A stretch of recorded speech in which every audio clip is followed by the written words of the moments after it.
इतनी बहुत कम ईमान की हो गई।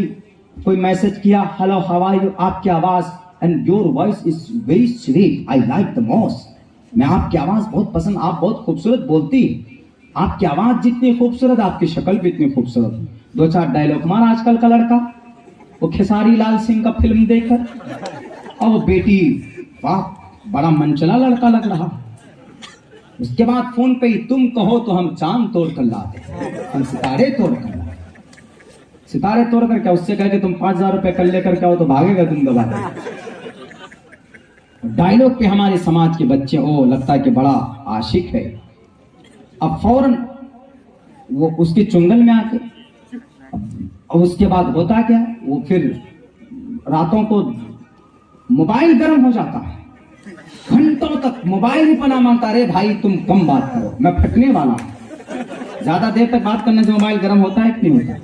एकदम होता।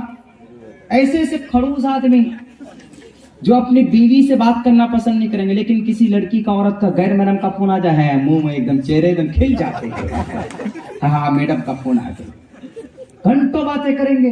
रातों को मैसेज, पहले तो आई लाइक यू, उसके बाद फिर आई मिस यू, जब ज्यादा करीब हो जाता है तो I love you so much, वहां तक चला जाता। ऐसा होता है कि नहीं होता? बताइए, यही हो रहा है व्हाट्सएप के जरिए, फेसबुक के जरिए। नंबर लेकर के पहले कॉल करेंगे, हाँ मैडम आप कौन बोल रहे वो, अच्छा वो कहती कि भाई नंबर कहां से पहुंचा, वो मेरे मोबाइल में था, कहां से आ गया, वो जिब्रील ला के ले दीजिए क्या, ये लो फला लड़की का नंबर है। नालायक सब ऐसे काम करते नहीं, बिल्कुल नहीं। अगर आपको कोई समाज की लड़की पसंद है, आप पसंद करते हैं, आपकी शादी की उम्र हो गई, आप स्टेबल हो गए, पहली बात तो पढ़िए, ये शादीवादी का भूसा निकालिए माथे से, वो मोहब्बत नहीं होती, वो एक धुन कुछ हासिल करने का। अब बहुत से जगहों पे देखने को मिला है, एक मर्तबा लड़की को यूज किया, उसके बाद फिर लात मार देते कि जाओ, नहीं, उसकी जिंदगी के साथ खिलवाड़। अगर आपको वाकईतन आप चाहते हैं कि किसी से मैं शादी करूं, या समाज की किसी बेटी को ऐसा लगता है कि मैं फला लड़के से शादी करूं, तो जो जायज प्रोसेस है उस पर आए, अपने गार्जियन को कहिए कि अम्मी अब्बा मैं फला से शादी करना चाहती हूँ। और माँ बाप को भी सोचना चाहिए, ये नहीं कि मैं करोड़पति हूं वो खाकपति है। हिंदू भाइयों में ऐसा नहीं कि वो ब्राह्मण है तो क्षेत्रीय। मेरे हिंदू भाइयों, ब्राह्मण, क्षत्रिय, शूद्र, वैश्य, बहुत कठिन बात कहने जा रहा हूं मैं आपके यहाँ। जो ये ब्राह्मण, शूद्र, क्षेत्रीय, और ब्राह्मण, क्षेत्रीय और वैश्य और शूद्र, ये चार है ना, कहाँ है? मनुस्मृति में। ऋग्वेद में है? नहीं है। सामवेद में है? नहीं है। अथर्ववेद में है? नहीं है। बल्कि ऋग्वेद का मंत्र है, शूद्रो ब्रह्मणतामिति ब्रह्मणश्चैति शूद्रताम क्षेत्रीय जाति वितरत्वम विघातवीच्यम तथेच्च स एक एवात्रपति पर जानाम कथम पुनर्जति कीर्ता पर भेदा। आपको शायद आपके मंदिर के पुजारी जी ना बताएं इतना जितना मैं बता दूंगा आपको। पता क्या कहा इसमें? इसमें यह कहा गया कि कोई भी इंसान पैदाइशी एतबार से महान नहीं होता, पैदाइशी एतबार से सम्मान पैदा होता है, लेकिन उसका कर्म उसको महान बनाता।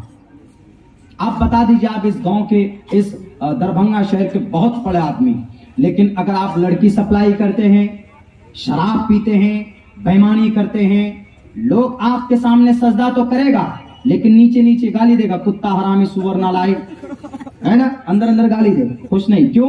है तो आदमी बड़ा, लेकिन गलत काम करता। ईश्वर के पास आपका कोई मकाम नहीं, लेकिन एक वहीं पर है, वो बेचारा पंचर बनाता है, लेकिन ईमानदार, बिल्कुल ईमानदार है।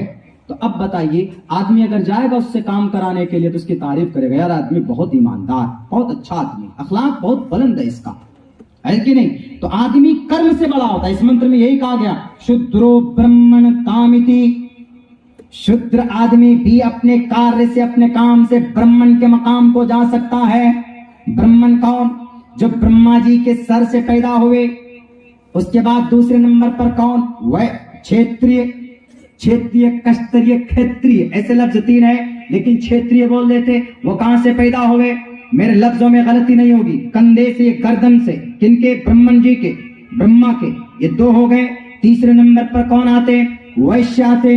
वैश्य कहां से पैदा हुए? ये राम से, ब्रह्मा जी के, राम से। वैश्य की जिम्मेदारी क्या है? काश्तकारी करना, गाय बैल भैंस जितने भी माल जाल हैं, जानवर हैं, उनकी परवरिश करना। चौथे नंबर पर कहां से शूद्र आया? शूद्र कहां से पैदा हुआ? शूद्र पैर से पैदा हुआ। अगर पैर से पैदा हुआ तो ब्रह्मा जी के पैर से पैदा हुआ ना? तो ऐसा तो नहीं कि ब्रह्मा जी का सर पवित्र है और पैर नापाक है, ऐसा है? बिल्कुल नहीं है। आप में से कोई कहेगा कि मेरा सर है, बहुत दिमागदार हूं मैं, तो मेरा सर बहुत अच्छा, मेरे पैर को काट के लेके जाओ, कोई नहीं बोलेगा। क्यों? जो मकाम सर का है, कहीं ना कहीं हर पार्ट्स ऑफ बॉडी लगकर तब इंसान सही होता है ना। अभी पैर काट दीजिए, एक पैर से आपको यहाँ दिल्ली मोड़ जाते जाते अभी आपको 3-4 घंटे लग जाएंगे, अभी नानी याद आ जाएगी आपकी। मनुस्मृति में है ये थ्योरी, लेकिन वेदों में ये थ्योरी नहीं है। शुद्रो ब्रह्मण कामिति ब्रह्मचेति, इसमें साफ कहा गया कि जिस इंसान को इन सबका परमेश्वर परमात्मा एक, तो उसको पैदा भी किया इंसानों को एक। कर्म के एतबार से कोई बड़ा बन जाता है, कोई छोटा बन जाता। इसीलिए मैं कहा करता हूं कि हमारे कुरान करीम में अल्लाह तबारक व तआला ने सबको ये कहा, या अय्युहन्नासु इन्ना खलकनाकुम मिन ज़करिन व उन्सा व जअलनाकुम शुऊबन व क़बाइल लितआरफू इन्न अकरमकुम इंदल्लाहि अत्क़ाकुम। कुरान करीम सिर्फ नमाज का ऑर्डर नहीं देता, कुरान करीम में इंसानियत है, कुरान करीम में मानवता है, कुरान करीम में साइंस है। मैथ अगर ढूंढेंगे फल्यक्तुब बैनकुम बिलाद, कुरान करीम में मैथ भी है, मैथ गणित जिसको बोलते हैं गणित, मेरे नौजवान साथियों। इसीलिए मैं कहा करता हूं कि कुरान पढ़कर आप ये ना समझें कि मैं हाफिज कुरान बन गया, मैं आगे तरक्की नहीं कर सकता। देखिए आप अपने इस मदरसे तालीमुल कुरान के सेक्रेटरी साहब को, उन्होंने हाफिज कुरान के साथ साथ आगे इंजीनियर लगा हुआ है, यानी एकेडमिक क्वालिफिकेशन को इन्होंने लिया। अल बैरूनी इमाम गज़्ज़ाली एक प्लेटफॉर्म से मदरसा तालीमुल कुरान के छत के नीचे पढ़ा, उन दोनों ने। अल बैरूनी बड़ा मौर्रिख, बड़ा साइंटिस्ट बना, वहां पर इमाम गज़्ज़ाली सलफ के इमाम गज़्ज़ाली तसव्वुफ के इमाम बने। इसलिए कोई ये नहीं कह सकता कि कुरान में पढ़ने वाला, कुरान करीम को हिफ्ज करने वाला इंसान जो होगा वो सिर्फ हाफिज कुरान बन सकता है, आलिम दीन बन सकता। अभी आपके सामने मैंने जो थ्योरी पेश की है, आपके सामने जो मैंने इल्म फिजिक्स के ऊपर जो माहिर आदमी का नाम बताया और केमिस्ट्री ऑफ फादर का नाम बताया, ये सब के सब, और फिर ये इन्फेक्शन को, कोरोना जैसे वायरस को पकड़ने के लिए जो थ्योरी पेश किया, उस थ्योरी को पेश करने वाले अबू बकर मोहम्मद बिन ज़करिया अर्राज़ी है, जो कि कुरान करीम पढ़ना जानते थे। उनकी थ्योरी को पढ़कर आज कोरोना जैसे बड़े बड़े वायरस का हम विश्लेषण कर सकते हैं, उनको पहचान सकते हैं, उनको देख सकते हैं कि इसके अंदर कौन सा वायरस पाया जाता। आजकल तो कोरोना भी महान हो गया, कोरोना तो अब इतना बड़ा हो गया कि अब वो यूकेजी नर्सरी में जाने लगा, अब वो डेल्टा वेरिएंट हो गया। हफ्ते में 2 दिन वो कहाँ रहता है? बाहर रहता है। संडे मंडे नहीं, सैटरडे संडे बाहर घूमने आ जाता। 2 ही दिन लॉकडाउन लगता है ना दिल्ली में, 2 दिन लगता, बाकी और 6-7 दिन कहाँ रहते? 6 दिन यूकेजी नर्सरी स्कूल में रहते हो, बड़ा हो गया। लेकिन इस जैसे वायरस को ढूंढने का थ्योरी किसका बनाया हुआ? यही अबू बकर मोहम्मद बिन ज़करिया राज़ी, जो कि मदरसे में पढ़ा हुआ था। दुनिया वालों नहीं मानते हो, मानना पड़ेगा। कुरान करीम को अल्लाह तबारक व तआला ने सिर्फ इबादत की किताब नहीं बनाया, बल्कि कुरान करीम को to the day of judgement, कयामत तक जितने भी आविष्कार होंगे। एक आदमी ने सवाल किया कि मौलाना बुलेट ट्रेन का तस्करा कहाँ है? एयरक्राफ्ट, इंडिगो का, स्पाइस जेट का, एयर इंडिया का तस्करा कुरान में। हमने कहा ये तो कुछ नहीं है बेवकूफ, 1 घंटे में 1000 किलोमीटर ये सिर्फ चलते हैं। कुरान करीम में 1 घंटे में 5 लाख किलोमीटर चलने का तस्करा मौजूद है। उठाओ अल्लाह के नबी की वाक़े मेराज को, सुब्हानल्लज़ी असरा बिअब्दिही लैलन मिनल मस्जिदिल हराम इलल मस्जिदिल अक़सा अल्लज़ी बारकना हौलहु लिनुरियहु मिन आयातिना। बताइए कितनी रफ्तार थी? 1 सेकंड के अंदर जन्नत और जहन्नम, आसमान और जमीन, 7वां आसमान और पूरी दुनिया का, पूरे ब्रह्मांड का घूमकर पलक झपकते ही मोहम्मद रसूलुल्लाह इस धरती पर आए थे के लिए आए। तुम्हारा 7 50वें नस्ल तक भी ऐसा कोई वैज्ञानिक पैदा नहीं होगा जो बुर्राक जैसी तेज रफ्तार सवारी पैदा कर दे। आज तो बुलेट ट्रेन बनाए हो, हवाई जहाज बनाए हो, लेकिन जब देखेंगे जब इनसे भी कहीं ज्यादा तेज रफ्तार सवारी तुम पैदा कर दो तो हम मान जाएंगे तुम जीनियस हो। नहीं पैदा कर सकते आप। तारीख उठाकर देख लिया जाए, ये घड़ी है, ये कैमरा है, इसके अंदर बर्निंग गिलास किनका लगाया हुआ? बर्निंग गिलास नहीं तो कोई कैमरा काम नहीं कर सकता। इस बर्निंग गिलास का फोरफादर बनाने वाला, उसका नाम इब्न हैसम है। सबसे पहले बर्निंग गिलास को बनाकर उसने टेलीस्कोप बनाया ताकि दूर की चीज को करीब के साथ देखा जाए। और घड़ी को पैदा करने वाला कौन? आप कहेंगे कि गैलीलियो, आप कहेंगे कि जर्मनी। गलत है। जर्मनी गैलीलियो से 700 साल पहले एक खलीफा का नाम गुजरा है। एक खलीफा गुजरे हैं जिनका नाम खलीफा हारून रशीद है। उन्होंने फ्रांस के बादशाह, वहां के प्रेसिडेंट, वहां के राष्ट्रपति का नाम शालिमारान था, जिनको वाटर कलर पेश किया था। उस वक्त जर्मनी और गैलीलियो का वजूद नहीं था। ये वो थे जो कुरान करीम तहज्जुद की नमाज में पढ़ा करते थे। कुरान है तो दुनिया के अंदर तमाम चीजों का वजूद है। अगर कुरान नहीं, शरीयत नहीं, तो इस दुनिया के अंदर इंसानियत खत्म हो जाएगी। मेरे भाइयों, अभी और भी शुअरा किराम को सुनना है। मैं भी बहुत शौकीन हूँ नात और शायर का, बहुत ज्यादा मैं शौकीन हूँ, सुनता हूँ। लेकिन वही मेरे भाइयों एक पर्चा आ गया है मदरसे की ताउन। हाँ, ये बहुत बड़ी बात, ये जो कि बहुत पहले होना चाहिए।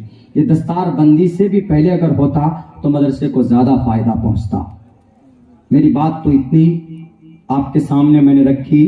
मोटी बात ये जहन में बैठा लीजिए कि दुनिया की कोई भी शास्त्र जो है वो बुरे काम पर आमादा ऑर्डर नहीं करती। शायद गीता हो, चाहे वो कुरान हो, चाहे वो बाइबल।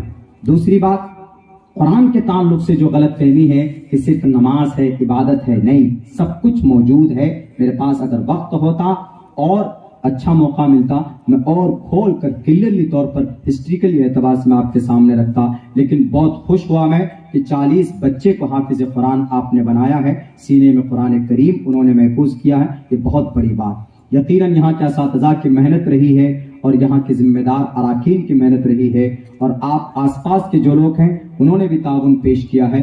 मैं फिर से आखिर में, ये नूरानी मुबारक घड़ी है, तहज्जुद का वक्त है, मैं आप लोगों से ये कहूंगा जो भी आप लोग ताउन करेंगे इस वक्त डायरेक्ट अल्लाह के अकाउंट में जमा होगा। कल क़यामत में जब आप परेशान होंगे तो ये ताउन आपको वहां पर दिया जाएगा। आप मर जाएंगे, आपका पैसा मदरसे में लगेगा, तालीमुल कुरान में लगेगा, तो मरने के बाद भी इसका सवाब आपको मिलेगा। अच्छा सौदा है कि नहीं है बताइए? अगर अच्छा सौदा है तो जो भी आपके पास पॉकेट में है 5-10 रुपए से आप इस इदारे के ताउन के लिए दीजिए। मेहमानाने रसूल पढ़ते हैं, अल्लाह का कलाम पढ़ते हैं। उसके बाद फिर आपके सामने 3 नौजवान शुअरा यहाँ पर बैठे हुए हैं, वो फिर आपको अपने कलाम से नवाजेंगे। आ जाइए भाई, यहीं पर दे दीजिए। मदरसे के लिए आपसे ताउन मांगे जाए। माशाअल्लाह, अल्लाह आपके देने को कबूल फरमाए। आ जा भाई, दे दीजिए। उसके बाद बैठकर कुछ देर कलाम सुन लीजिए, उसके बाद फिर अजान हो जाएगी। माशाअल्लाह, अल्लाह आपके देने को कबूल फरमाए। आ जाए भाई, नौजवान साथियों आ जाइए। आपने बहुत गोलगप्पे खाने के लिए रखे होंगे, आ जाइए, आइए जल्दी से। चिकन चिल्ली बाद में खाइएगा, आ जाइए, आ जाइए, दे दीजिए। रिचार्ज बाद में कीजिएगा, नेट चलाने के लिए पहले यहाँ जमा कीजिए। मदरसे के लिए आपसे मांगा जा रहा है। आपके सामने देखिए 40 हाफिज़ कुरान, माशाअल्लाह कितना नूरानी मंजर था। आ जाइए, कुछ ना कुछ मदरसे के लिए ताउन करें। थोड़ा सा बढ़ा के गांधी जी का 500 वाला भी नोट नजर आनी चाहिए। आ जाइए, आइए जल्दी से आ जाइए। माशाअल्लाह, अल्लाह आपके देने को कबूल फरमाए। रजनीगंधा खाते हैं 25-30 रुपए खर्च हो जाता है, यही जमा कर दीजिए आप अल्लाह की इस मेहमानाने रसूल के लिए। कुरान करीम की तालीम होगी, अल्लाह आपके देने को कबूल फरमाए। देखकर बैठिए, भी आपको कलाम सुनना। आ जाए भाई, जल्दी से आ जाए, आ जाइए। माशाअल्लाह, अल्लाह आपके देने को कबूल फरमाए, अल्लाह आपके इस ताउन को कबूल फरमाए। आ जाए भाई, जो लोग बीमार हैं जिनके घरों में, वो उनके नाम का भी सदका कर सकते हैं। अस्सदक़तु तुरुद्दुल बला, उनके नाम का सदका करें। जिनकी माएँ, जिनके वालिदैन इस दुनिया से जा चुके हैं, अपने वालिदैन की सारे सवाब के लिए भी जमा करें, पेश करके जाएं। जल्दी से आ जाए। माशाअल्लाह, हमारे नौजवान साथी आ जाए। आप नहीं आ पाते तो दे दीजिए, जो आ रहे हैं उनको दे दीजिए। कहीं भैया हमारे उसका डाल दीजिए। मदरसे के लिए मांगा, मैं नहीं लेके जाऊंगा, ये गिनने में बहुत टाइम लगेगा। आइए आप दे के जाए, अल्लाह आपके देने को कबूल फरमाए। माशाअल्लाह, आ जाए भाई, जल्दी से आ जाए। खड़े होकर सोचे मत, दे दीजिए जी। मदरसे के लिए, मैं अपने लिए नहीं मांग रहा, मैं अपने लिए नहीं मांग रहा, मदरसे के लिए, मदरसा तालीमुल कुरान। माशाल्लाह सेक्रेटरी साहब से मैं बहुत मुतासिर हुआ हूँ, बहुत मेहनती आदमी है। यकीनन ये भी मेहनती, इनकी पूरी